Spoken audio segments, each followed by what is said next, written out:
Friends, അപ്പോൾ നമുക്ക് ഇന്ന് ചെയ്യാനുള്ളത് സെട്രോൺ C3 ആണ്. അപ്പോൾ അതിലേക്ക് നമുക്കൊരു സ്പോയിലർ ചെയ്യാണ്ട് യൂണിവേഴ്സൽ ലൈറ്റിലാണ് കാണിച്ചു തരാം.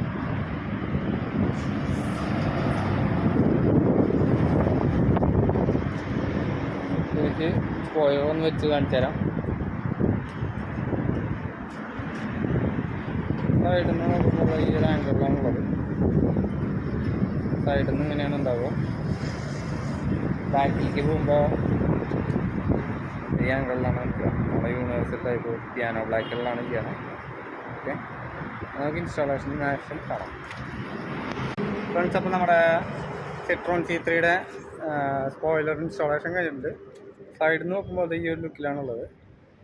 ഓക്കെ, അവിടെ ഈ സൈഡിൽ നോക്കുമ്പോൾ അത് ഈ ഒരു ലുക്കിൽ, ബാക്കിൽ നിന്ന് നോക്കുമ്പോൾ ഈ ഒരു ലുക്കിലാണുള്ളത്. ഓക്കെ, ഉണ്ടാവും.